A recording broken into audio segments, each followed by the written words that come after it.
wanted to come on and talk a little bit about my energy work journey today. I actually released a podcast on this topic at Sierra Speaks the Podcast on all streaming platforms, so go check it out. But yeah, I just wanted to chill out today, talk to y'all a bit about who I am, what I believe in, what this is all about. So yeah, first of all, I'm a Virgo sun, I'm an Aries moon, and I'm a Scorpio rising. And recently I heard that apparently you shouldn't share your whole natal chart because someone could get it and change your fate and try to change your fate or something, so I won't be revealing more than that. But understanding astrology really helped shape the way that I look at people and personality types. I know that Instagram has helped with popularizing like memes and like zodiac meme culture, and I really enjoy that. But for me, it was more about understanding the energy of each sign. Knowing that I was a Virgo sun, Aries moon, Scorpio rising really helped me understand who I am after I like read a lot into it and sort of just studied myself and how those parts of me show up in my life. And I really have enjoyed learning about astrology, so that was like what kicked me off to getting into spirituality in general, and I know that's the same for a lot of people. Like I said, astrology opened me up to thinking about the energy of each sign. I base a lot of my belief around energy and energetic work and energetic healing. So I believe that we're all sharing energy, and the energy that you carry adds to the vibes, the vibration of the planet, of the world, of everyone around you. The energy that we cultivate is reflected in our reality. So basically, if you're carrying a high energy, if you're in good spirits, you are able to see that the world is beautiful, lovely, and it welcomes you. But if you're feeling cold, sad, anxious, you don't see the world the same. And I know this because I struggle with anxiety, so when I was in that darkened state of mind, I wasn't seeing everything as beautifully as I could have. So next I got into numerology, and this really hits because I was born on 9-8-9-8. All of those 9s and all of those 8s also make up how I look at myself in reference to numerology. So the 9 talks about spirituality and being able to connect with energy and the spirit world and things like that, and the 8 has to do with sort of I'm a life path 8, so it has to do with my ambitious side, my sort of goal-oriented nature, my wanting of balance in my life. It's all influenced by that 9-8-9-8 repeated number that's in my birthday. So that kind of blew my mind when I was getting into numerology, because it really related to how I think about myself. So numerology also ties closely with angel numbers. I know that people will like post the meaning of angel numbers on Instagram as well, like 111, 222, all of those things. So both of those things combined really influence the way that I interact with energy. Next, I want to talk about crystals. All of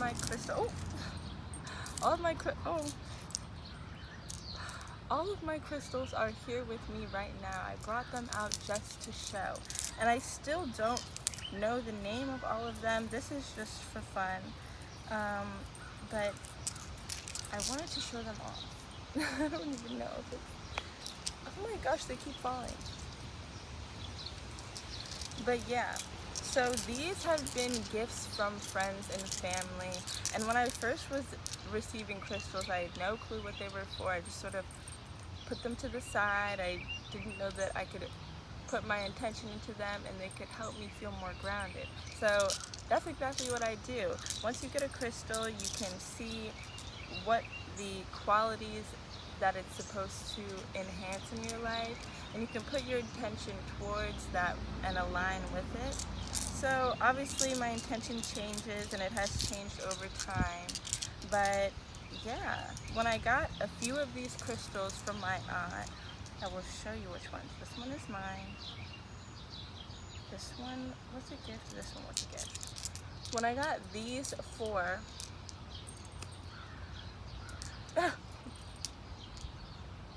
from my aunt, she printed out the significance of them, and it also mentioned the chakra that it relates to and that it can clear out and enhance. So, and the understanding of chakras came fuller on. Oh my god. So understanding crystals led me closer to chakras and understanding how that affects me. So chakras are the 7 energy centers in your body. I know that there are more than 7, but traditionally you hear of the 7. So the root, the sacral, the solar, the heart, the throat, the third eye, and the crown. So all of these energetic spaces within your body can get clogged up, and they affect the way that you're interacting with your environment. So before I even knew about the crystals being able to aid in that, I did chakra meditations, I did singing bowl meditations. My favorite thing here on YouTube is Tune Up Tuesday. Just freaking put it up in the search bar. They're 15-minute chakra-tuned meditations that come out every Tuesday. It is the best. One summer, literally last summer, I just spent all day just playing Tune Up Tuesday in this apartment that I was house sitting in. It just was so fun. It was so nice. I just took it all in. It was incredible.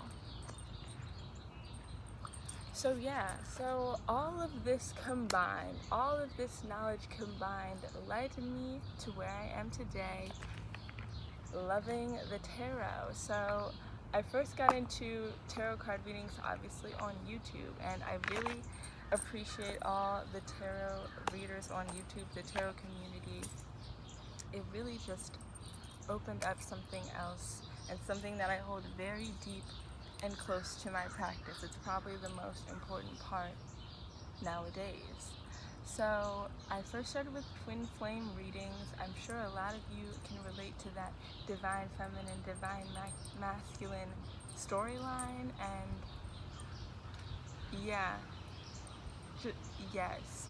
But I also came into a knowledge of this other YouTuber. I feel like her name was Sammy. I don't remember her handle, but she was also reading tarot, and she was making her own decks, which I found really interesting and really unique. And she basically encouraged the fact that spirituality should be based around your self-reflection, and there shouldn't be limits on, I mean, to some extent, but there shouldn't be limits on how you approach the tarot, because she was tarot focused. And so I thought you had to be gifted your first deck, but she encouraged people to just go out and get their own deck, take a look at it, feel it, and you don't have to fall into that. It's completely fine.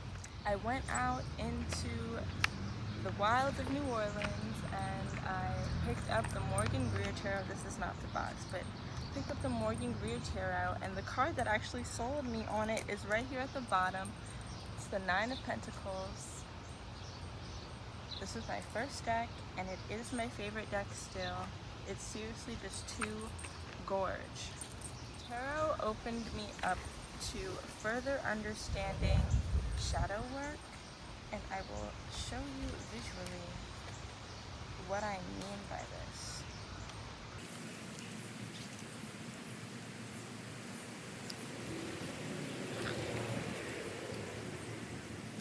So shadow work is basically when you highlight the aspects of yourself that maybe you don't want to look at, like your attachment and codependencies, things like that. And the tarot is so blunt about some of these things. As you can see, there's the devil, there's the death, there's the 3 of swords. All of these cards are not the best. They're no lovers, but they do highlight the very real, very relatable aspects of life that we all have to deal with and we all have to work through. And it really opens up the fact that everything is in flow. Like after the 3 of swords, it's the 4 of swords. After the freaking 10 of swords, you go back to the 1 and you can start again. So these energies are fluid, and it's comforting to just sit with my cards nowadays, and when the freaking tower comes out, I don't even care anymore. I'm just like, Okay, bring it on. But obviously at the beginning I would be like, Oh no! Ah! Ah! The chaos! now I'm just like, all right. So that is basically it. If you want to hear a little more about these energy work practices, definitely go and check out my podcast, Sierra Speaks the Podcast, available on all streaming platforms. So thank you so much for watching. Make sure to like, share, subscribe, all of those lovely things. Thank you again. Have a lovely day. Bye.